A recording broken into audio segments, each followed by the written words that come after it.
Welcome to Tiny Bits of Bible Prophecy. Today we will be studying from Daniel chapter 9. Hi everyone, and welcome to week 3 of Tiny Bits of Bible Prophecy. Today we are going to be talking about Daniel chapter 9, and this is where God gives Daniel a timeline of prophecy. So I hope you have your Bible open to Daniel chapter 9 and your pencil ready because we're going to make our own timeline. In the first part of Daniel chapter 9, Daniel is praying to God about his people returning to their homeland.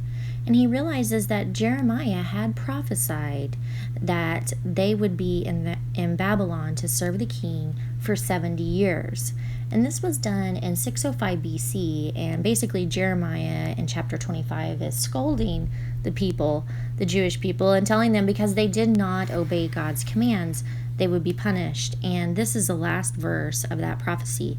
This whole country will become a desolate wasteland, and these nations will serve the king of Babylon 70 years.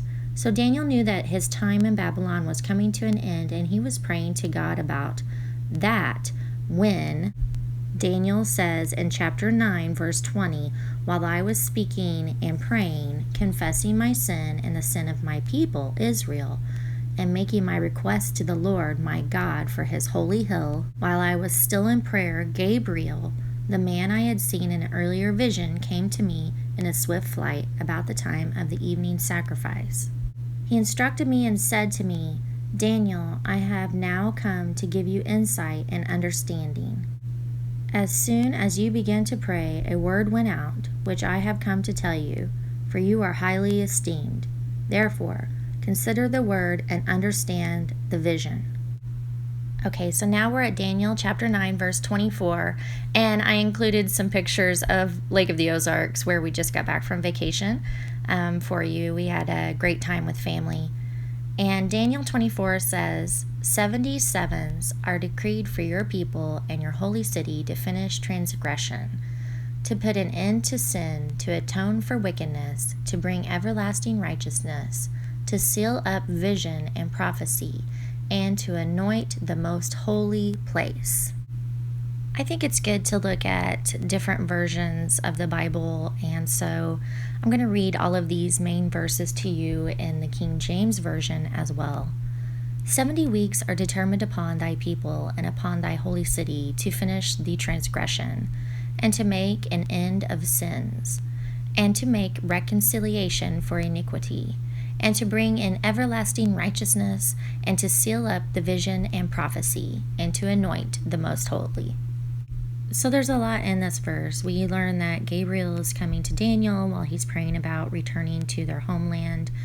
And Gabriel tells him that he's highly esteemed and that there will be 77s. And we're left with trying to figure out what that means. And so I will tell you that I'm going to be using a book, a Bible study guide by Charles R. Swindoll, and also Beth Moore. She uses him, and many Bible scholars come up with different views on this very thing, the 77. So I'm going to use his thoughts about it, and I encourage you to study on your own about the 77s. We can make some observations about this statement about 77s, and that is it is a specific time period marked out by God. And we also can know that this is directly related to the Jews and Jerusalem, because that is what Daniel was praying about. Know and understand this: from the time the word goes out to restore and rebuild Jerusalem until the anointed one, the ruler, comes, there will be 7 sevens and 62 sevens. It will be rebuilt with streets and a trench, but in times of trouble. Okay, let's look at the King James Version of that same verse. Know therefore and understand that from the going forth of the commandment to restore and to build Jerusalem unto the Messiah the Prince shall be 7 weeks, and 62 weeks. The street shall be built again, and the wall even in troublous times. We can see from this verse that we get two different sections of weeks that he is explaining. So let's look at those two sections and then we'll go on to the third one. Daniel 25, know and understand this, from the time the word goes out to restore and rebuild Jerusalem until the Anointed One, the ruler, comes, there will be 7 sevens and 62 sevens. Okay, so let's stop right there and let's talk about what a 7 means. And the Hebrew term translated weeks literally means units of 7. So these are units of 7. So what could that possibly mean? Bible scholars overwhelmingly believe that the units of 7 designate years, not days or weeks. So let's discuss the third little section of the 70 sevens. After the 62 sevens, the Anointed One will be put to death and will have nothing. The people of the ruler who will come will destroy the city and sanctuary. The end will come like a flood. War will continue until the end, and the desolations have been decreed. He will confirm a covenant with many for 1 7. In the middle of the 7, he will put an end to sacrifice and offering, and at the temple he will set up an abomination that causes desolation, until the end that is decreed is poured out on him. Okay, let's read these two verses in the King James, just so we can get a further understanding. And after 62 weeks shall Messiah be cut off, but not for himself. And the people of the prince that shall come shall destroy the city and the sanctuary, and the end thereof shall be with a flood, and unto the end of the war of desolations are determined. And he shall confirm the covenant with many for 1 week, and in the midst of the week he shall cause the sacrifice and the oblation to cease, and for the overspreading of abominations he shall make it desolate, even until the consummation, and that determined shall be poured out unto the desolate. Okay, I just want to remind you that Bible scholars overwhelmingly agree that the units of 7 are designating years, not days or weeks, and the Hebrew term translated weeks into our Bible literally means units of 7. So if we take all of these units of 7, we come up with 490 years. 70 times 7 equals 490 years. This is the cover of the book Daniel, God's Pattern for the Future by Charles R. Swindoll. And I'm going to be reading from page 91. And he says that the overwhelming consensus among Bible scholars is that the units of 7 designate years, not days or weeks. In this case, the 70 units of 7 would equal 490 years. There are several good reasons for adopting this understanding. For instance, since Daniel had been praying in reference to the 70 years of the Jewish captivity brought about by divine judgment, it would have been natural for him to have understood these 70 sevens as years.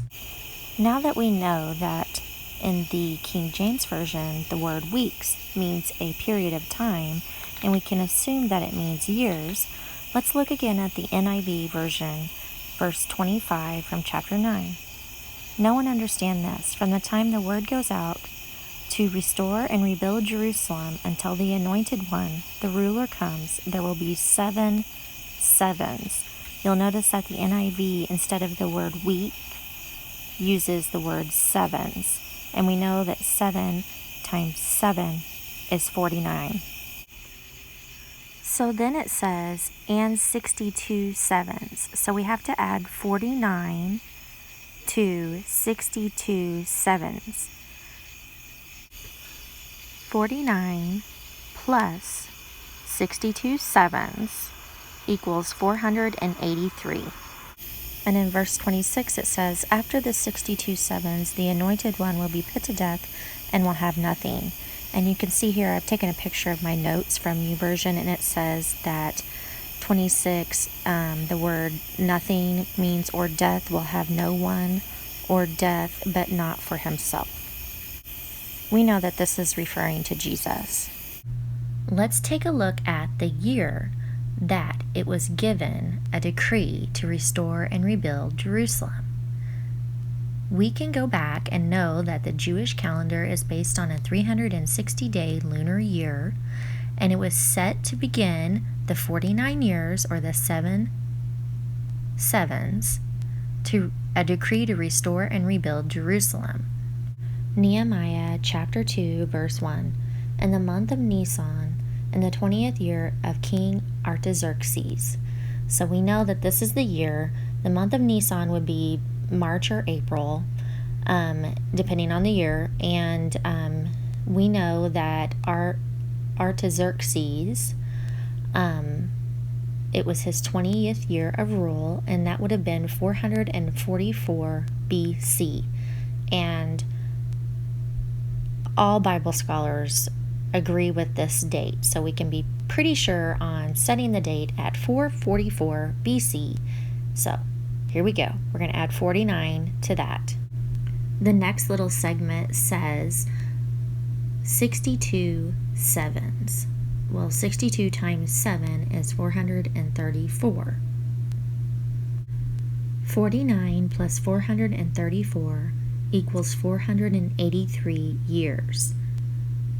This is on a lunar calendar, which is 360 days. So 483 year period equals 173,880 days. What happened after 483 years? Well, there are some differences in opinion, and I'm going to give you both that are most widely accepted.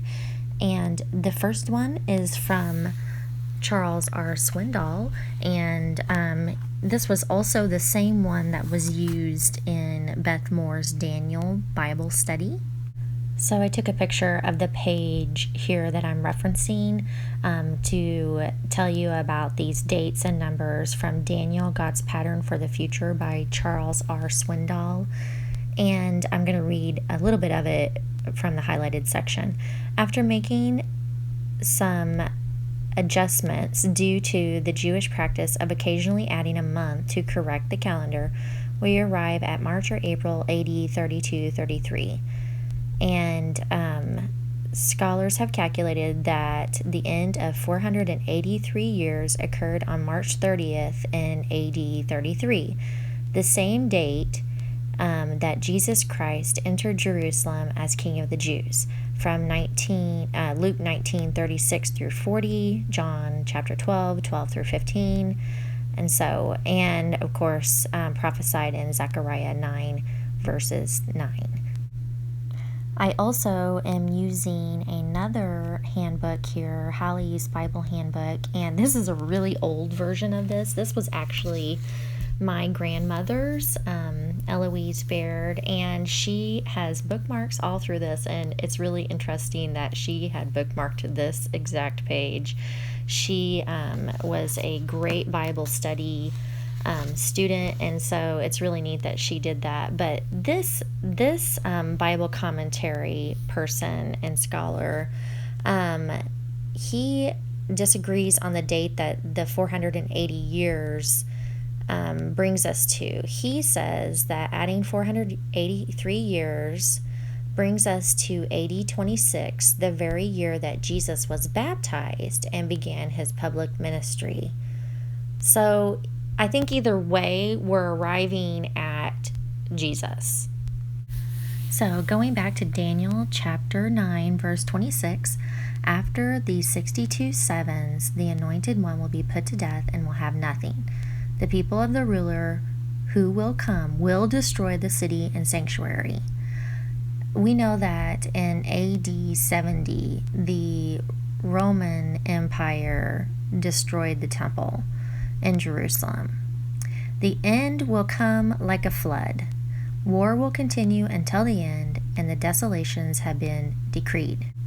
He will confirm a covenant with many for 1/7. So this is the last 7 in our addition problem that we have. In the middle of the 7 divided by 2 is 3.5. He will put an end to the sacrifice and offering, and at the temple he will set up an abomination that causes desolation until the end that is decreed is poured out on him.